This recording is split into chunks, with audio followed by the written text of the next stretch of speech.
Hello and welcome back to my channel Anurag law classes. तो हम पढ़ रहे हैं आईपीसी, और आईपीसी में हम आ गए हैं रॉन्गफुल रेस्ट्रेंट और रॉन्गफुल कन्फाइनमेंट पे।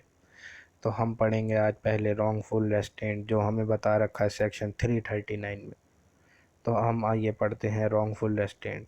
रॉन्गफुल रेस्ट्रेंट में हमें बता रखा है कि अगर आप वॉलेंट्री ऑब्स्ट्रक्ट कर रहे हैं किसी पर्सन को, और उस पर्सन को प्रिवेंट कर रहे हैं किसी डायरेक्शन में, एक पर्टिकुलर डायरेक्शन में आप उस पर्सन को प्रिवेंट कर रहे हैं प्रोसीड करने से, उस पर्सन को उधर जाने से, तो आप माने जाएंगे कि आप उस पर्सन को रॉन्गफुली रेस्ट्रेंट कर रहे हैं।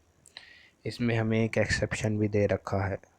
एक्सेप्शन में हमें बता रखा है रॉन्गफुल रेस्ट्रेंट जो है वो ऑब्स्ट्रक्ट करता है किसी प्राइवेट वे को, और वो प्राइवेट वे किसी की लैंड के ऊपर है या वाटर के ऊपर है, और ऑब्स्ट्रक्टर बिलीव करता है कि जो उस जगह को रोक रहा है, उस जगह पे ऑब्स्ट्रक्शन पैदा कर रहा है, वो गुड फेथ में है, या फिर वो लॉफुली उसको कर रहा है, तो उसे माना जाएगा, तो उसे रॉन्गफुल रेस्ट्रेंट में माना नहीं जाएगा।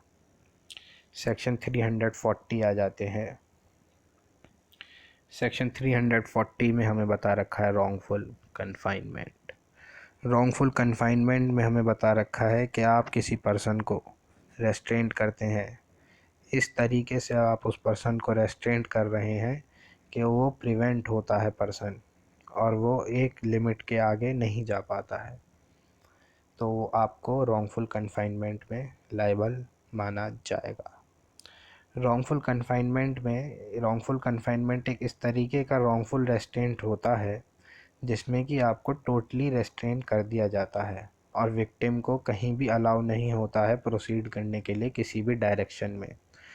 रॉन्गफुल रेस्ट्रेंट में से हम एक एग्जांपल में समझते हैं कि मान लीजिए ये एक ए पर्सन है, और ये एक पर्सन इस डायरेक्शन में आगे बढ़ रहा था, और आप ए पर्सन को इस डायरेक्शन में जाने से रोक देते हैं, क्या कर देते हैं, स्टॉप कर देते हैं ए पर्सन को, तो ये माना जाएगा कि आपने रॉन्गफुल रेस्ट्रेंट किया है। और अगर आप इस पर्सन को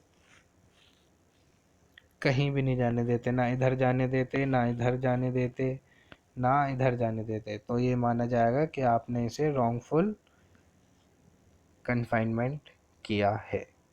अब इसकी हमें पनिशमेंट बता रखी है। पनिशमेंट जो इसमें हमें बता रखी है रॉन्गफुल रेस्ट्रेंट की, वो है 1 महीने और 500 रुपये। और हमें पनिशमेंट का सेक्शन है 341।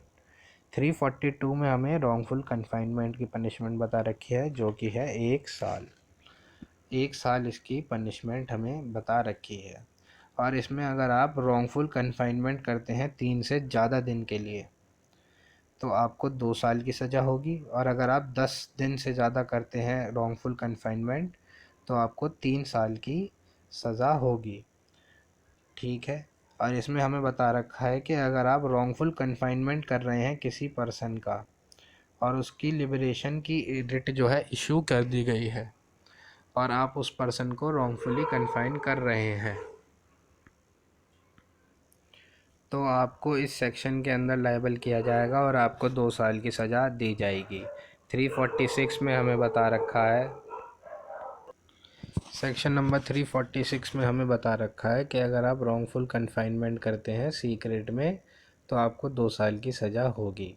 सेक्शन 347 में हमें बता रखा है कि अगर आप किसी पर्सन का रॉन्गफुल कन्फाइनमेंट कर रहे हैं, और रॉन्गफुल कन्फाइनमेंट करते हैं ताकि वो कोई इलीगल एक्ट करे या फिर उसकी प्रॉपर्टी एक्सटॉर्ट करने के लिए आप उसका रॉन्गफुल कन्फाइनमेंट कर रहे हैं, तो आपको 3 साल की सज़ा होगी। और 348 में हमें बता रखा है कि अगर आप रॉन्गफुल कन्फाइनमेंट कर रहे हैं ताकि किसी का कन्फेशन ले सकें, या फिर प्रॉपर्टी को कंपेल कर सकें उस पर्सन को रेस्टोरेशन के लिए, उस प्रॉपर्टी को रिस्टोर करने के लिए, तो आपको 3 साल की सज़ा होगी। तो यहाँ पे हमारा रॉन्गफुल कन्फाइनमेंट ख़त्म होता है। अब हम नेक्स्ट वीडियो में फोर्स करेंगे, तो जुड़े रहिए मेरे साथ और पढ़ते रहिए।